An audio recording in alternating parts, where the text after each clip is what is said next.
Deputado Amaury Teixeira. Obrigado, Geraldo. Cumprimentar a todos presentes, cumprimentar o Padre Tom. O Padre Tom é deputado e presidente da Frente Parlamentar em Defesa dos Povos Indígenas, está chegando agora para participar do nosso debate. Eu vou fazer algumas considerações gerais que acho importante, mas vou inverter, vou começar pelas específicas. Eu acho, como o Rildo falou, o problema de saúde, não só indígena, como todos os problemas de saúde, tem muito a ver com o sistema em que nós vivemos. O problema de dengue, por exemplo, não é só um problema da saúde, é um problema de urbanização, de limpeza urbana, de uma série de políticas que só a saúde não dá conta. É claro que o sistema econômico, político que nós vivemos, ele sobrecarrega e dificulta as ações de saúde. Por mais que nós tenhamos o Instituto perfeito, por mais que as prefeituras se estruturem, e tem que se estruturar para dar conta da saúde como todo, inclusive indígena, nós teremos dificuldade de ter uma rigidez completa dos povos indígenas e também dos povos não indígenas, com esse sistema que nós vivemos. Então, o Rildo tem razão. A estrutura que está aí é uma estrutura que leva, inclusive, a todo tipo de adoecimento mental e física, em função de ser uma estrutura de exclusão, de ser uma estrutura de competição, de ser uma estrutura que leva ao conflito, à violência, ao consumismo, inclusive, de álcool e de droga. O sistema que nós vivemos é um sistema perverso. A estrutura fundiária brasileira, que faz parte desse sistema, é uma estrutura que leva ao conflito permanente entre aqueles que detêm, né, uma pequena minoria que detém a maioria das terras no Brasil e os povos tradicionais, todos os povos, seja indígena, quilombolas, ribeirinhos, seja pequeno agricultor familiar. Então, essa parte eu quero deixar para o fim, porque eu vou encaminhar a carta feita pelos povos indígenas. Hoje nós estaremos com a presidenta Dilma, às 18h30, a bancada do PT, eu vou levar essa carta, vou fazer esse registro em plenário, hoje ainda, tá certo, que eu acho importante, apesar de haver alguns equívocos na carta, mas é um documento que deve servir de referência na nossa atuação. Antônio, Rildo e Marcos, eu sou servidor público, professor de concurso público, por mais de 20 anos estou afastado há 8 anos pelas minhas atividades, e tenho convicção, fui gestor da saúde, fui subsecretário de saúde no primeiro governo Wagner na Bahia, fui diretor-geral da Secretaria de Saúde, e sei quais são as dificuldades, inclusive de gestão e de execução. Eu tenho dito, Antônio, a 866, e nós temos que encarar isso, pegar esses casos específicos. A 866 não serve não é só para a saúde indígena, não. A 866 é uma lei que impede a gestão da saúde. Você não pode aplicar uma lei que é para comprar ar-condicionado para uma secretaria de administração ou cadeira para um ente burocrático para a saúde. A saúde imprime um dinamismo e particularidades que a 866 ela impede que esse dinamismo e particularidade da saúde, que é como você diz, o indígena, ele não tem dinheiro para comprar o remédio que está fora da dispensação em farmácia básica ou está mesmo fora da dispensação como medicamento de alto custo.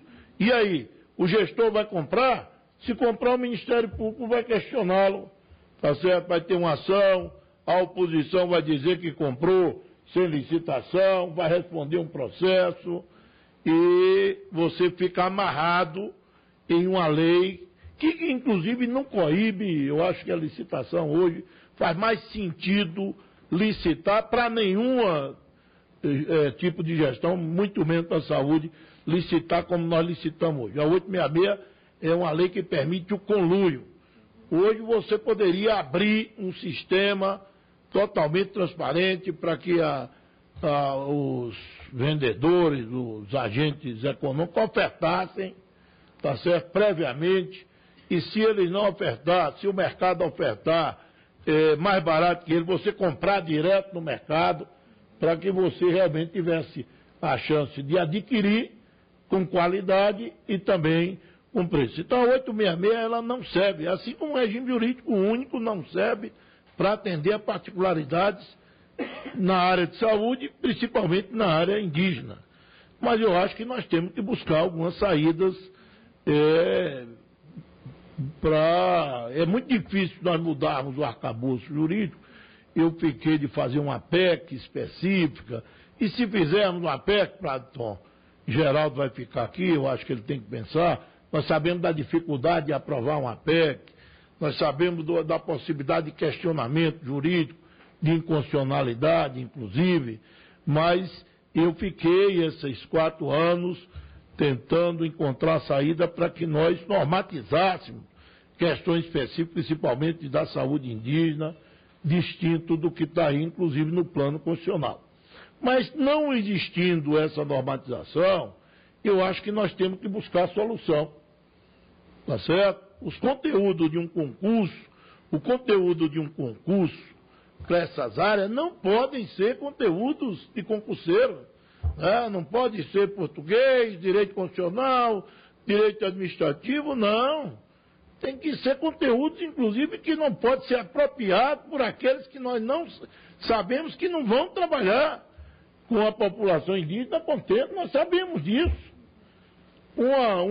Hoje é comum um membro do Ministério Público,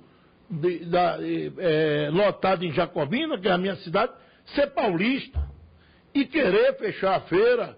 O beiju, que é comercializado há anos e tradicionalmente daquela forma, era querer impor uma atitude sanitária de determinadas comunidades que praticam milenarmente, sem afetar a saúde da população, uma atitude sanitária de São Paulo, ou de Curitiba, na minha cidade, em Jacobina, ou está apreendendo ovos de galinha, ovos de galinha é um produto natural, tem que ser comercializado em saquinho, maracujá de cavalo, né? Está aprendendo esse tipo de coisa. Mas quer dizer, um cara maluco, um paulistinha, que chega lá na Bahia, fez concurso e se acha poderoso, ele é capaz de bloquear a economia, né, de subsistência dos povos.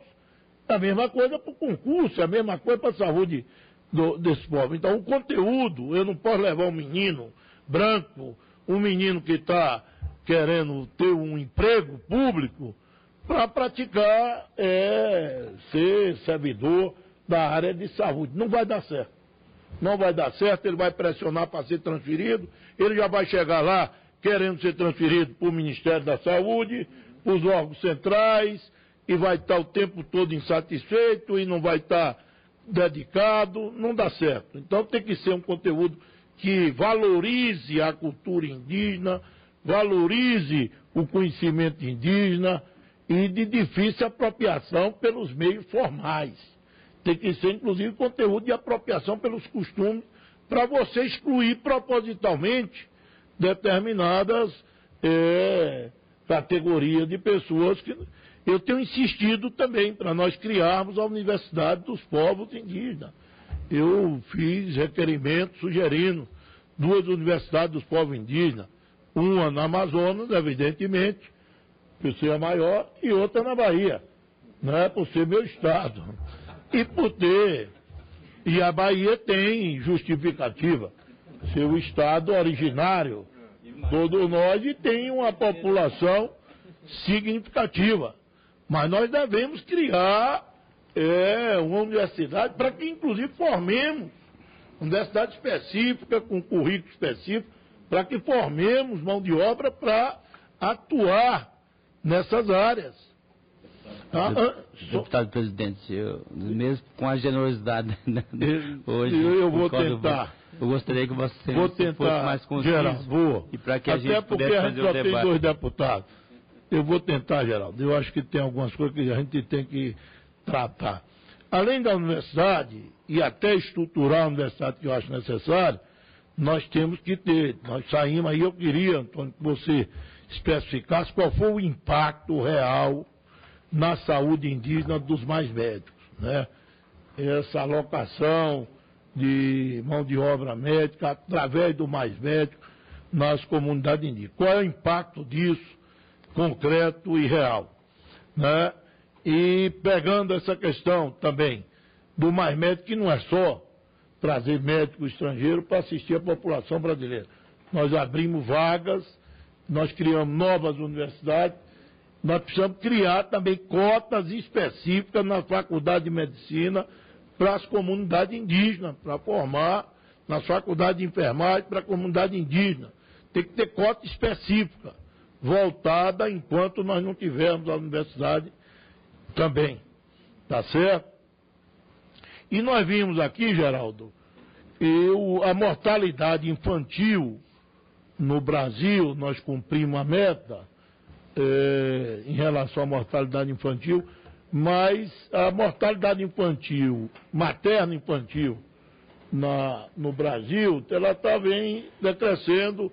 Na infantil nós atingimos a redução da mortalidade, atingimos a meta até antecipadamente, mas no Brasil nós temos uma mortalidade infantil nos povos indígenas muito maior do que qualquer área pobre no Brasil. Então tem que ter uma política com foco específico, política de saúde indígena com foco específico para a redução da mortalidade materna e infantil, inclusive com preservação dos povos indígenas na sua multiplicação e reprodução. E para acabar, Geraldo, eu acho que a carta, eu vou cumprir esse compromisso aqui, entregar a carta ao presidente, fazer o registro, mas eu acho que na carta, como algumas interpretações, tem um equívoco. Os parlamentares citados como base da presidenta Dilma não são base, são parlamentares do PMDB. Hoje nós temos 2 PMDB, claro. Tem um PMDB, inclusive, oposição sistemática e liderança de oposição sistemática ao nosso governo e às nossas políticas, principalmente as políticas relativas a povos tradicionais.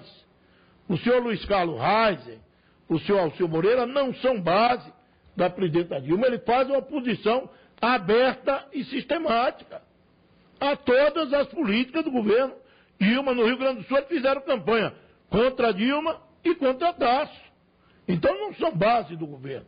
Eles pertencem, como tem 2 PMDBs, e há claramente 2 PMDBs nessa casa, um que apoia e que cada vez mais está se tornando minoria, apoia a presidenta Dilma, há 2 PPs, um que apoia e outro. Bolsonaro é do PP, de um partido da base. Ele é anti-governo Dilma e anti-política da presidenta Dilma. Então, num governo de coalizão, com a base que nós temos que identificar quem é quem, para que nós possamos combater corretamente.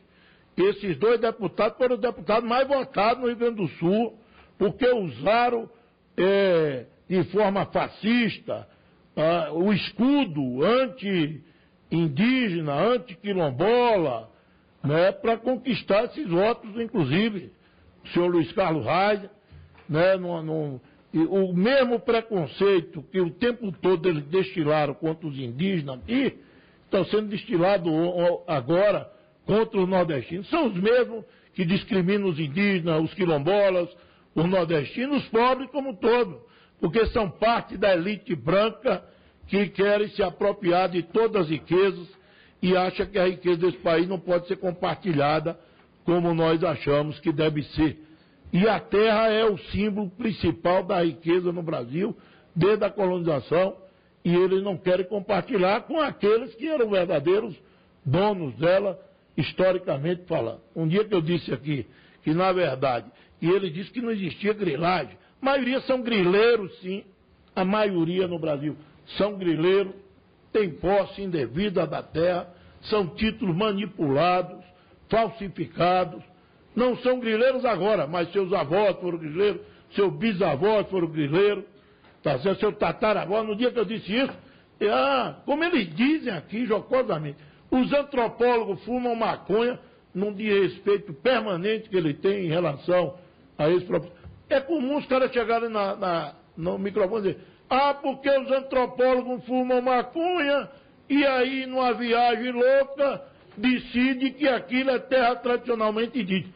É assim que eles tratam a questão indígena. Então, os povos indígenas... Deputado, presidente, só para gostaria que Vossa Excelência concluísse. Os povos indígenas estão numa situação difícil hoje, não só na questão da saúde, Antônio. Nós temos que reverter. Eles estão numa situação difícil em todos os aspectos. E há uma ofensiva da direita brasileira dentro dessa casa, principalmente dentro dessa casa. Você colocou algumas questões ameaçadas. Demarcação de terra indígena, eles já pregaram aqui a extinção da FUNAI e consideram a FUNAI um órgão nefasto, porque, segundo ele, só protege indígenas. Eles queriam que a FUNAI protegesse outros povos. Já dependeram, como o senhor Ônix Lorenzoni, que é lá de sua região, defendeu a extinção do INCRA, porque diz que o INCRA serve apenas para tomar terra daqueles que produzem. Defenderam a extinção da FUNAI, alguns dizendo que a FUNAI é órgão de proteção e estímulo de invasão de terra dos indígenas com os setores produtivos, como eles se chamam. Eles produzem muito alimento contaminado com agrotóxicos e alimento para exportação, porque quem produz alimento para o povo brasileiro é a agricultura familiar. Então, nós temos dificuldade na saúde indígena? Temos, Antônio. O Ministério da Saúde, nós não acertamos ainda. Se é uma área que nós não acertamos, a FUNASA foi um fracasso, né? A Secretaria está tendo dificuldade e eu espero que o Instituto seja uma solução mais adequada do ponto de vista da saúde. Mas, como eu disse, a saúde indígena se complica muito mais por outras questões do que propriamente com o aspecto de saúde em si. Muito obrigado, senhor.